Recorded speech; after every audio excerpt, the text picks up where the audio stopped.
we are faced with the imminent departure of someone we love, we are enveloped in a whirlwind of emotions. It's like standing on the edge of an abyss, with nowhere to escape, because the last thing we want is for our parents to face the end of life with despair and distress. Avoiding facing this reality head-on would only ensure that their departure becomes an unbearable torment. But what if this farewell is announced by illness, without the opportunity to emotionally prepare for this inevitable outcome? Dealing with this situation becomes even more challenging. Communicating directly that the person is nearing the end may not be the most sensitive strategy, especially considering the complexity of the emotional bonds built over the years with care and reciprocity. This is a deep aspect often forgotten in our country. There was a time when this fundamental wisdom was an essential part of our social life. Now, when someone falls ill and hasn't had the opportunity to face the ephemeral nature of life in a real and meaningful way, without emotionally preparing for this inevitable outcome, dealing with the situation becomes even more challenging. Simply communicating that the person is nearing the end may not be the most sensitive strategy, especially considering the complexity of our emotional bonds built over the years based on care and reciprocity.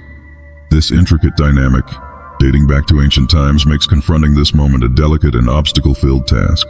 In this country, this aspect holds a profound relevance that seems to have been forgotten over time. There was a time when this essential wisdom was a fundamental part of our social life. In the past, having a child was not just a matter of tradition or gender, but rather a necessity dictated by the structure of society. When daughters reached adulthood, it was natural for them to follow their own paths. Even if their new journeys took them only 10 or 25 kilometers away, they would soon be immersed in their own lives and responsibilities. And when illness struck, relying on their presence became a daunting task. Physical distance and a lack of reliable transportation made it difficult for them to reach us. And this still resonates today, with so many people geographically scattered far from their loved ones, living their own lives separate from their families. This family dynamic, although perhaps less common nowadays, still echoes the challenges faced in the past. Having a child was not just a matter of tradition, but rather a responsibility deeply ingrained in the social structure. It was part of an unwritten contract between generations. When it came time for you to age, it was expected that your child would take care of you just as you cared for them when they were young. This exchange of care and protection was the foundation upon which family life was built. Traveling to pilgrimage sites was not just a simple tourist journey. It was an immersion into a deeper and more meaningful reality. It was a call to contemplate our own imminent mortality.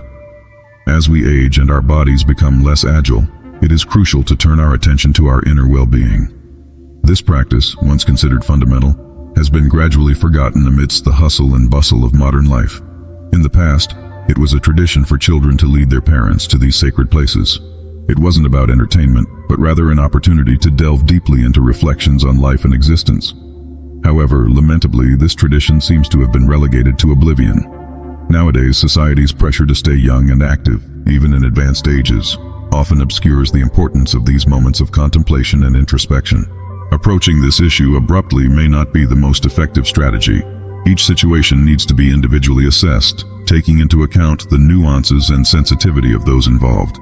However, it is crucial to bring this awareness before illness sets in and the fragility of life becomes evident. We cannot allow our loved ones to live under the illusion that they are immortal.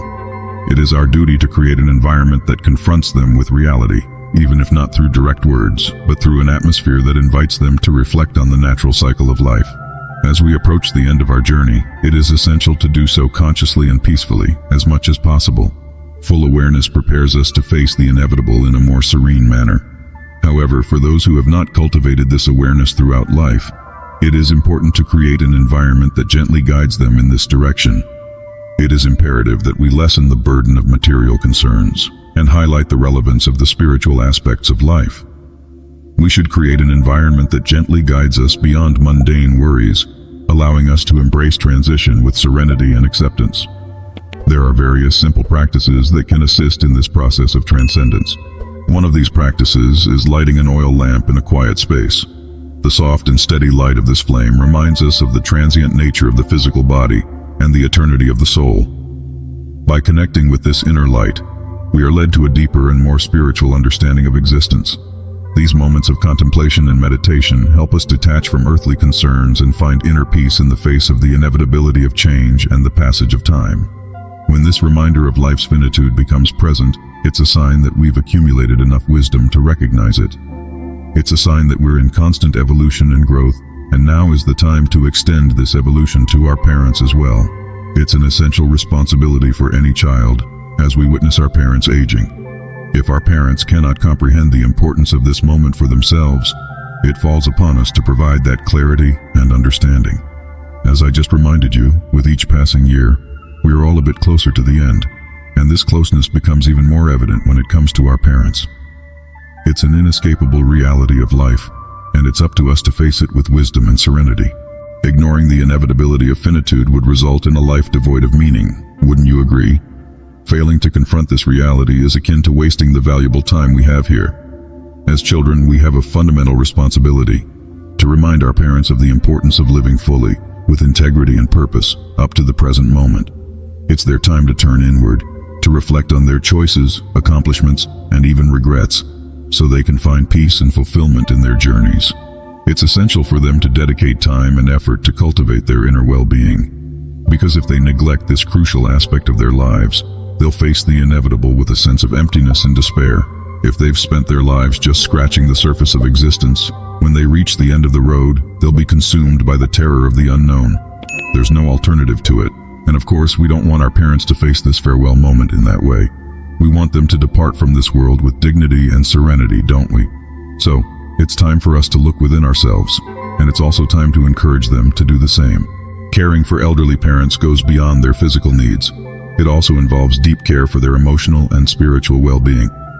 It's crucial to remind them of their mortality and the importance of cultivating a connection with their inner world. By creating an environment that encourages reflection and spiritual awareness, we can gently guide them towards a serene acceptance of the inevitable end. It is through this process of self-discovery and acceptance that they can find peace and serenity in the face of the approaching transition. At the heart of all this lies the noble mission of a child towards their parents. By motivating them to delve into their own essence and dedicate themselves to their personal development, we not only prepare them to face the inevitable with dignity, but also deeply enrich their final days. This responsibility transcends cultural boundaries and social expectations. It is a universal call that all children must accept with an open heart.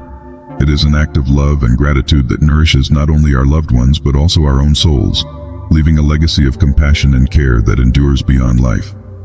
If you resonated with the message shared, I would be immensely grateful if you could leave your like and subscribe to the Seeds of Mystic Wisdom channel.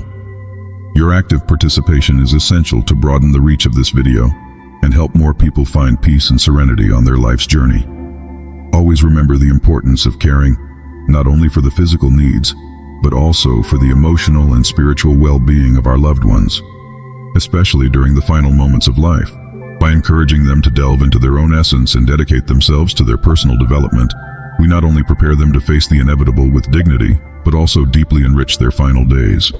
Therefore, by sharing your impressions in the comments, you not only contribute to this conversation, but also offer valuable support to those who may be facing similar situations. Remember that we can build a space of compassion, care, and wisdom that endures beyond life.